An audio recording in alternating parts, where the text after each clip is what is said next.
최근에 SNS에서 한 제 마음에 좀 울림을 주는 영상을 하나 보게 되었습니다. 여러분과 함께 우선 영상 함께 나누고 말씀을 이어가도록 하겠습니다.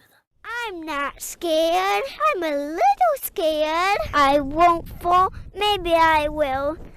That's okay, 'cause we all fall. Just waiting for you to scoot out of my way, Dad. Touching trees, Dad. Just floating around a surfing wave. Not hitting that tree today. Let's go down this big old hill. Oh, I can make it. I'm making it. I'm a Stegosaurus. 이 영상을 보신 분이 계십니까? 안 계실 것 같은데 보신 것처럼 이 영상에는 저희 4살짜리 여자 꼬마입니다. 공룡 옷을 입고 이제 스노보드를 타는 거죠. 그것을 이제 아버지가 그 아이의 옷에 마이크를 착용해주고 그 모습을 뒤에서 찍은 영상입니다. 영상을 보면 이 아이가 이제 높은 언덕에서 내려오기 전에 아래를 바라보며 이렇게 얘기하지요. 난 두렵지 않아. 근데 또 뭐라고 얘기합니까? 아니, 조금 무섭긴 해. 그래도 아이는 용감하게 이제 산을 내려갑니다. 그러면서 스노보드를 타면서 이런 노래를 흥얼거립니다. 영어로 나왔지만 영어로 된 노래이지만 가사를 한국어로 바꾸면 이런 가사입니다. 이 커다랗고 오래된 언덕을 내려가자. 난 넘어지지 않을 거야. 아니, 어쩌면 넘어질지도 몰라. 하지만 괜찮아. 우리 모두 다 때로는 넘어지니까. 라는 거죠. 그렇게 노래하면서 내려가는 거예요. 또 내려가다가 뭔가 내 마음대로 뜻대로 되지 않으니까 아이는 스스로 이렇게 되뇌입니다. 내가 할 거야. 내가 할 수 있어. 한 번은 스노보드가 눈밭에 박혀서 꼼짝하지 못하게 됩니다. 얼마나 아이로서 짜증나겠습니까? 답답하겠습니까?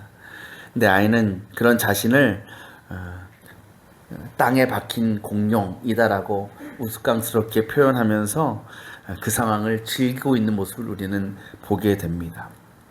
아마도 그 아이는 영상에 나오지 않았지만 그 이후에 스스로 또 일어나서 다시 그 노래를 부르면서 언덕을 내려가자. 넘어지지 않을 거야. 아니, 넘어져도 괜찮아? 다들 그렇게 넘어지니까. 라고 노래하며 그렇게 언덕을 내려왔을 겁니다. 이 영상에 누군가 이런 댓글을 달았습니다. 이 작고 귀여운 아이에게서 인생의 교훈을 배우고 갑니다. 라는 거죠. 여러분도 이 장면을 보면서 비슷한 생각일 겁니다. 아이가 스노보드를 배우고 또 연습하면서 수없이 자빠지고 넘어지는 과정을 반복하면서도 짜증내지 않고 포기하지 않고 그 실패를 받아들이고 또 인정하면서 심지어 누구나 다 그렇게 살아가지. 누구나 힘들 때가 있지. 라고 노래하면서 그 상황을 스스로 극복하는 모습을 보면서 저에게도 큰 깨달음과 감동이 되었습니다. 근데 여러분, 이렇게 놀라운 가르침을 준 사람이 누구라고요? 4살짜리 어린아이입니다. 사실 어린아이라는 존재는 가르쳐야 될 대상이지 누군가를 가르칠 교육의 주체가 될 수 없습니다. 우리 그렇게 생각하지요. 이 어린이라는 말도 어리석다, 어리숙하다라는 말에서 파생된 것이 아니겠습니까? 세상에 어리석은 사람, 어리숙한 사람에게서 뭔가를 배우고 싶은 사람이 누가 있겠습니까? 다들 나보다 똑똑한 사람, 많이 배운 사람에게 배우고 싶어 합니다. 그런데 우리가 이 영상을 통해서 알게 된 놀라운 사실은 우리가 어리석고 연약하다고 부르는 어린 아이도 어른인 우리를 가르칠 수 있는 훌륭한 선생이 될 수 있다라는 거죠. 오늘 말씀에도 이와 같은 역설적인 사건이 나옵니다. 우리 지난주 이 시간에 어떤 말씀을 나누었습니까? 기억하십니까? 어제 일도 기억이 안 나죠? 근데 일주일 전에 들은 말씀이 기억난다는 건 이건 기적입니다. 우리가 날 때부터 눈먼 자를 뜨게 하신 예수님의 기적의 사건을 보았습니다. 그리고 그 사건 이후에, 그 말씀 이후에 요한복음 9장은 그 이후에 일어난 일들을 굉장히 자세하게 기록하고 있습니다. 이 소경이요, 눈을 뜨게 된 이 사건은 소경 자신이나 또 그의 부모 가족들이나 또 그가 살던 동네의 모든 주민들에게도 굉장히 놀랍고 충격적인 사건이었을 겁니다. 그렇겠죠? 평소에 동네 주민들이 지켜봤던 이 소경의 모습이 어땠을까요? 아마도 이런 거였을 거예요. 외출하면 늘 부모나 형제가 옆에서 부축해줘서 겨우 가는 모습. 또 혼자 나갈 경우에 긴 나무 막대기를 지팡이처럼 사용해서 앞에를 두들기면서 힘겹게 나아가는 그런 모습을 마을 주민들은 늘 지켜봤을 겁니다. 그런데 하루아침에 그가 눈을 떠서 온 동네를 자유롭게 뛰어다니고 돌아다니는 거예요. 이거는 놀라 자빠질 일이 아닐 수 없습니다. 주민 입장에서는. 이 믿기 어려운 광경을 본 주민들은 서로 의견이 엇갈리기 시작합니다. 어떤 사람은 야, 저 사람 그 소경이 맞아. 정말 기적이 일어났나 봐 라고 이야기하는 사람도 있는 반면 또 어떤 주민들은 아, 저 사람 그 소경과 닮은 사람이야. 그냥 비슷한 사람일 거야 라고 생각하는 사람도 있었습니다. 근데 그 이야기를 들은 이 소경이었던 자가 그들을 찾아가 이렇게 얘기합니다. 내가 바로 그 사람입니다. 내가 바로 어제까지 소경이었던 그 사람입니다. 그러면서 내가 어떻게 눈을 뜨게 되었는지 그 과정을 자세하게 그들에게 전해줍니다. 근데 이 소식이 그 마을에 살던 바리새인들에게 귀까지 전해지게 되었고 바리새인들이 그를 만나게 됩니다. 그 자리에서 이 소경이었던 자는 바리새인들에게 그 주민들에게 얘기했던 똑같은 이야기, 자신이 경험했던 그 기적의 사건을 다 얘기해 줍니다. 곧 내가 하나님께서 보내신 예언자를 만났고 그분이 자신의 침으로 지륵을 만들어 내 눈에 바르셨고 또 그분이 실로암에 가서 그 눈을 씻어내려고 명령하셨고 내가 말씀대로 했더니 눈이 떠졌습니다 라는 거죠. 그런데 문제는요, 그의 증언을 들은 바리새인들의 입장에서는 그 사실을 절대로 인정할 수도 받아들일 수도 없었다라는 겁니다. 왜 그러느냐? 14절 말씀 보면 예수님께서 그를 고치신 날이 언제라고 기록되어 있냐? 안식일이었다고 기록하고 있습니다. 아시다시피 유대교 율법에 의하면 안식일에는 뭐 하면 안 돼요? 일하면 안 돼요. 그 어떤 일도 금지되어 있습니다.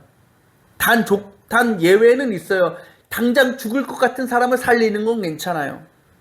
그런데 이런 눈먼 자를 뜨게 한다라거나 상처를 치유해 준다라거나 그런 것들은 절대 하면 안 돼요. 다리가 부러진 사람이 있습니다. 피가 철철 납니다. 당장 고쳐야 되잖아요. 안 돼요. 그냥 급한 응급처치만 할 수 있어요. 붕대를 감는 정도. 다음날 돼서 정상적인 치료를 받을 수 있습니다. 그렇게 볼 때 이 유대인들의 입장에서 보면 예수님은 어떤 사람이에요? 율법을 어긴 죄인이에요. 그리고 그들로서는 이와 같은 죄인이 하나님께서 보내신 사람일 수 없는 겁니다. 또 그런 사람이 눈먼 자를 뜨게 하는 기적 또한 행할 수 없는 거예요. 만약 그것을 사실이라고 인정해 버린다면 바리새인들이 목숨처럼 여기던 그 율법은 부정될 수밖에 없는 겁니다. 그러니까 그 사람들이 이걸 용납할 수가 없는 거죠. 그래서 바리새인들은요, 어떻게 해서든 저 소경이었던 자의 증언이 간증이 거짓이라는 것을 밝혀야 되는 것이었습니다. 이런 식으로 얘기하는 거예요. 예를 들면 저 사람 원래 소경 아니었어. 그동안 소경인 척 했던 거야. 저 예수님 선지자로 만들려고 하나님 아들로 믿게 하기 위해서 지금 몇십 년 동안 그렇게 산 거야. 이렇게 생각하는 바리새인도 있었을 것이고 또 이런 사람도 있었을 거예요. 저 소경 쌍둥이일 거야, 쌍둥이. 집에 진짜 소경 형과 동생이 있고 저 사람은 쌍둥이 형제 중에 눈 볼 수 있는 사람이야. 그래서 저렇게 얘기하는 거. 이렇게 얘기하는 사람도 있었어. 그렇게 이 바리새인들이 어떻게 해서든 그것을 거짓임을 드러내기 위해서 이 소경이었던 자를 계속해서 조사하고 신문하고 있었다라는 겁니다. 근데 거기서 끝이 아니에요. 잘 안 먹혀요. 그러니까 누굴 찾아갑니까? 그의 부모를 찾아갑니다. 부모에게 똑같이 묻습니다. 당신의 아들이 눈을 떴다는데 사실입니까? 눈을 뜬 건 사실이잖아요. 그러니까 부모는 얘기해요. 네, 맞습니다. 제 아들이 눈을 떴습니다. 근데 또 묻습니다. 어떻게 눈을 떴다고 얘기합니까? 근데 부모가 뭐라냐? 그건 저도 모릅니다. 그건 저도 알 수 없습니다라고 얘기합니다. 여러분, 부모가 정말 몰라서 그렇게 얘기했을까요? 알았을 거예요. 왜냐하면 우리도 어떤 좋은 일이 있고 기쁜 일이 있으면 누구에게 가장 먼저 알려요? 부모님께 알리자. 가족들에게 알리잖아요. 그죠? 아마 이 소경이 눈 뜨자마자 집으로 불이 나게 달려갔을 겁니다. 엄마, 아빠, 나 봐봐. 나 눈 떴어. 야, 이게 무슨 일이냐? 너 어떻게 이런 일이 일어났느냐? 그때 이 소경이 뭐라고 얘기했어요? 그대로 얘기했겠죠. 내가 하나님께서 하나님부터 온 예언자를 만났어. 그분이 나를 만나주시고 나에게 말씀해주시고 나에게 이렇게 하라 했더니 내 눈 떠졌어.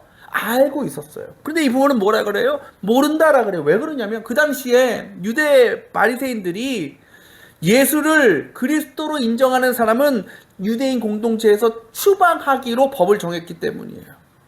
그러니까 그걸 솔직히 얘기했다가는 자칫하다 이 사람 저 사람을 메시아로 인정할 수도 있겠구나. 저 사람 하나님의 아들을 인정할 수 있는 여지가 있구나라고 판단이 되면 이 부모는 잘못하다가는 그 유대인 마을 공동체에서 추방될 수 있는 상황이었어요. 그것이 얼마나 두려웠겠습니까? 인간적인 생각에. 그래서 그때 거짓말을 한 거죠. 저는 모릅니다. 그래서 뭐라 그러냐? 내 아들에게 물어보십시오. 바리새인들이 어떻게 했을까요? 또 찾아가는 거예요, 아들한테. 그 소경이었던 자예요. 또 신문을 합니다. 솔직히 얘기해라. 도대체 어떻게 네가 눈을 떴느냐? 여러분, 지금 이 소경이었던 자의 현실을 한번 생각해 보십시오. 얼마나 두렵겠어요? 얼마나 불안한 상황이겠습니까?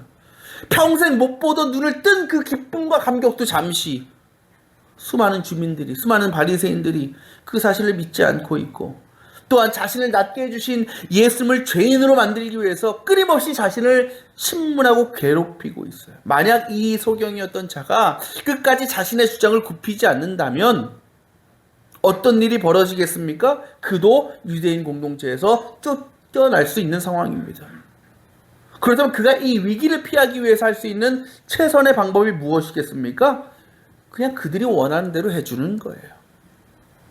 어떻게 해서든 나의 눈을 뜨게 하신 분이 하나님으로부터 온 존재라는 것을 인정하지 않으면 되는 거예요. 아니면 그의 부모가 그랬던 것처럼 갑자기 생각이 안 납니다. 제가 헛것을 봤나 봐. 이렇게 대충 둘러대도 되는 거예요. 근데 놀라운 사실은 이 사람은 절대 그렇게 하지 않습니다. 그는 처음부터 끝까지 흔들림 없이 일관되게 자신이 경험한 그 예수님의 능력을 그대로 이야기합니다. 그러면서 오히려 자신의 말을 믿지 않고 끝까지 부정하는 바리새인들을 답답해하고 있어요. 답답해요. 그게 오늘 말씀이거든요. 근데 이런 거예요. 아니, 그분이 내 눈을 뜨게 해주셨다고요. 그분이 기적을 행하셨다고요. 그런데도 여러분이 그분을 인정하지 않으면 나보고 어떡하라는 겁니까? 정말 여러분 이상한 건 아닙니까? 라고 호소하고 있는 거예요. 당시 바리새인들이나 일반적인 유대인들이나 똑같이 믿고 있던 신념이 뭐냐면 기적이 일어난다라는 것은 하나님이 행하시는 것이라는 믿음이 있었어요. 그렇게 보면 기적을 행하는 사람은 둘 중에 하나예요.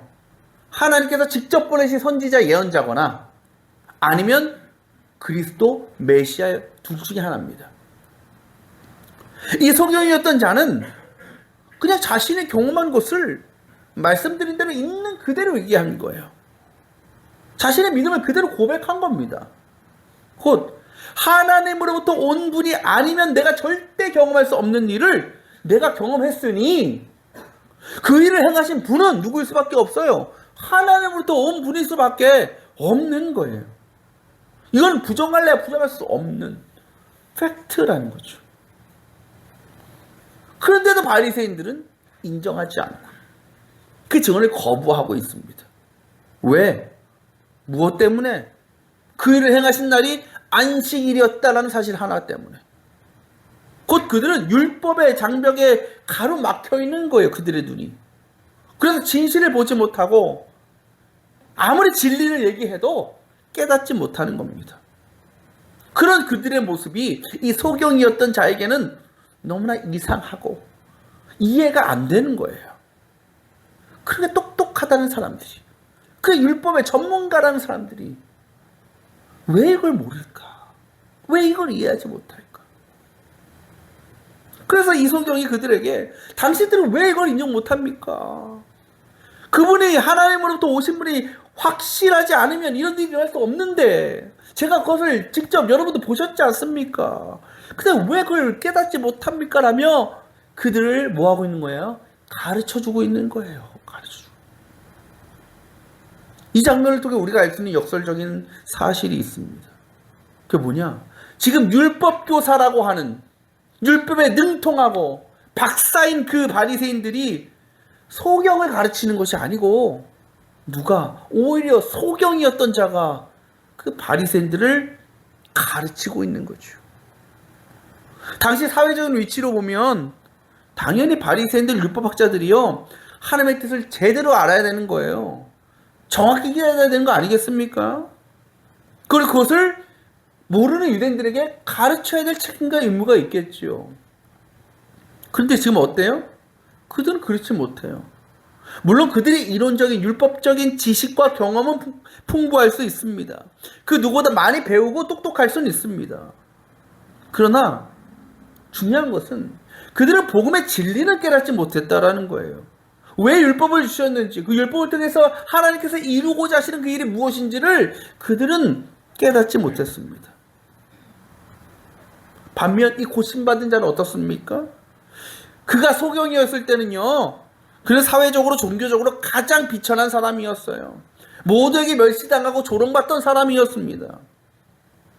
그랬던 그가 예수를 만나고 예수님께서 행하시는 기적을 체험했을 때 그는 완전히 새 사람이 되었습니다. 그는 비단 육신의 눈만 뜬 것이 아니라 그의 영적인 눈이 밝아졌고 그의 삶에 전인격적 변화가 나타났습니다. 그런 그에게 예수 그리스도는 분명 하나님의 아들이고 예언자이고 구세주였습니다. 그리고 그때 그는 자신이 경험한 예수님과의 그 인격적인 만남, 그리고 치유의 은혜를 통하여 율법주의자들, 바리새인들이 미처 알지 못하는 복음의 진리를 깨닫게 되었던 것이고 그것을 그들에게 전할 수 있는 능력을 얻게 된 것이죠. 여러분, 믿음은요, 성경은 많이 아는 게 아닙니다. 하나님의 말씀 내가 얼마나 많이 읽느냐, 기도 얼마나 많이 하느냐가 우리의 신앙을 증명해 주지 않습니다. 믿음이 있느냐 없느냐는 오직 예수 그리스도를 통한 복음의 능력, 그 진리를 깨닫는 데 달려 있습니다. 오늘 말씀의 성경처럼요, 주님이 하나님의 아들이고 하나님부터 온 자이고 우리의 모든 죄를 구원하실 구세주시라는 것, 그리고 그분으로 인해서 내가 이제는 하나님의 자녀가 되어 영원한 생명을 소유하게 된 존재로 변화되었다라는 것에 대한 확신을 가지는 것이 신앙의 본질인 것이고, 또 더 나아가 그 구원의 기쁨과 감격이 우리의 삶으로 드러내며 사는 것이 신앙생활, 하나님의 뜻이라는 겁니다. 회사에 들어가려면요, 그냥 들어가고 싶다고 들어가지 않죠. 여러 가지 과정들이 있어요. 가장 먼저 하는 첫 번째 과정이 뭡니까? 서류 심사일 거예요. 서류 심사. 그죠? 서류 심사 때 뭐 냅니까? 지원자들이 이력서라는 걸 내죠. 거기에 자기 신상이나 어떤 경험이나 그런 경력 같은 걸 적어 놓습니다. 각 회사들마다요, 중요하게 생각하는 지원자의 기준들이 있을 겁니다. 조건들이 있을 겁니다.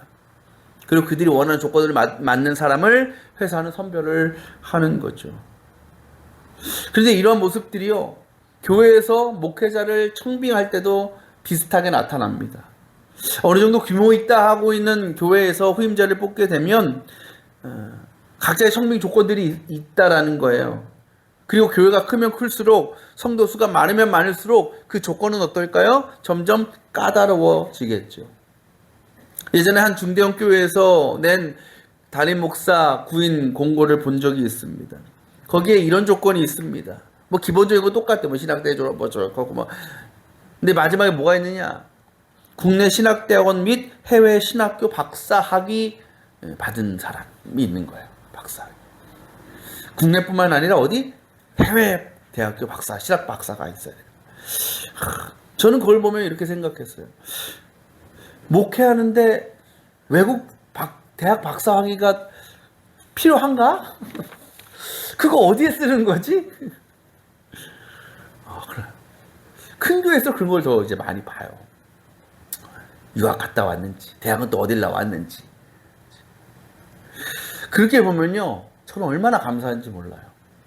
저는 여러분들이 감사하면서 목회하고 있어요. 그래도 우리 교회가요, 나름 수준이 있는 교회잖아요. 성도들도 수준이 있고 교회도 수준이 있지 않습니까?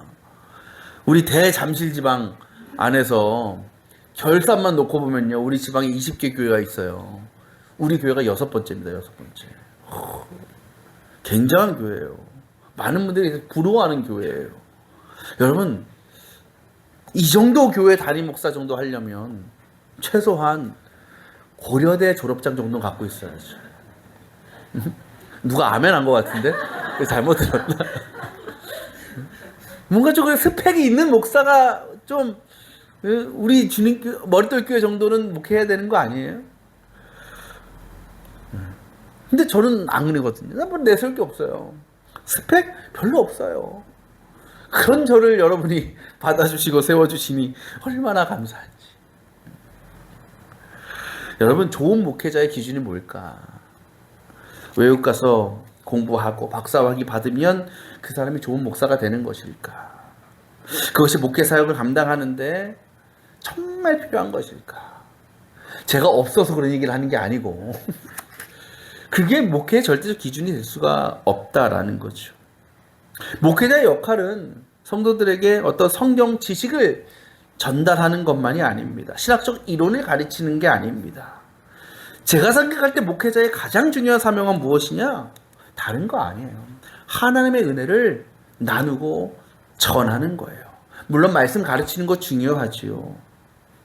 그러나 그것이 지식으로서의 말씀이 아니라 그 말씀 가운데 부어주시고 깨닫게 하시는 하나님의 섭리와 은혜와 뜻을 우리 성도들과 함께 나누고 누리는 것이 진정한 목회 사명이 아닌가 생각을 합니다.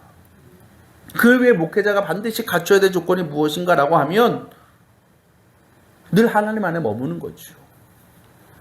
하나님의 은혜가 이끄는 삶을 살아가도록 늘 노력하며 살아가는 겁니다. 솔직히 여러분, 교회 안에, 우리 교회도 그렇지만 담임 목사보다 똑똑한 분들 얼마나 많아요. 담임 목사보다 많이 배우신 분들 얼마나 많아요. 세상적인 의미로 목사보다 잘 나가시는 분들이 훨씬 많습니다. 그렇죠? 또 목사보다 신앙생활 오래 하신 분들도 수두룩 빽빽이에요. 그러한 성도들이 모인 교회 안에서 목회자로서, 영적인 리더로서 성도들을 돌보고 양육할 수 있고 교회를 세워갈 수 있는 방법은 단 하나예요. 그 누구보다, 그 어떤 성도보다 목회자가 하나님과 더욱 가까운 삶을 살아가는 거죠.